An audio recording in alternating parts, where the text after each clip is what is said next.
Wel, be dda ni ffeindio oedd, bobl yn dod yma i ddysgu dringo, a wedyn so gynnu nhw neb i ddringo hefo.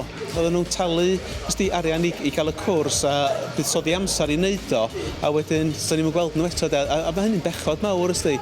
So beth dda ni benderfynu gwneud oedd creu clwb cymdeithasol. Wedyn maen nhw'n medru dŵad bob nos Ferchar am 2 awr a dringo bobl eraill. A wedyn dwi yma i gafel ni llawn nhw mewn ffordd. A da ni'n cael hwyl, dyna di'r beth bwysig bod y dringo yn hwyl, di o ddim rhywbeth ysdi gorfodol, da ni jyst yn gadael iddyn nhw'n neud beth bynnag maen nhw'n licio.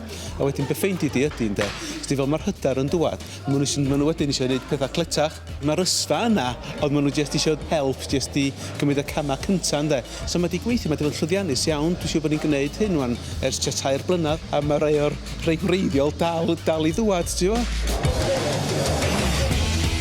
fel rheol bobl o Loegr, rhan fwyaf yn dod i fewn i'r ardal ac yn dringo. Sdim llawer o bobl lleol yn gwneud edrych hynny, ond dros y blynyddoedd mae hynna di newid A mae yna fwy o waliau dringo di mynd i fyny mewn y 5 mlynedd dwytha yma na sy'n yna yn 20 mlynedd cyn hynny. So da ni'n gweld lot fwy rwan o bobl lleol, nid y plant. Mae yna glybiau plant yma ar ôl ysgol 5 o gloch o ddydd Llun tan Dydd Gwener. So mae'r ifanc yn dechrau dod drwad rwan. Dros y gaea mi welid i lot fwy o bobl yn dod i fewn, a mae hynny'n gwneud lot efo'r tywydd, ti'n gwybod.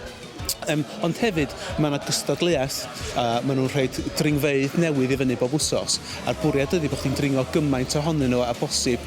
A wedyn, y sawl sy'n dringo mwyaf, mae yna breis ar y diwedd, ysdi. Wedyn, mae jyst dipyn bach o gystadleuaeth yn helpu weithiau yn dydi.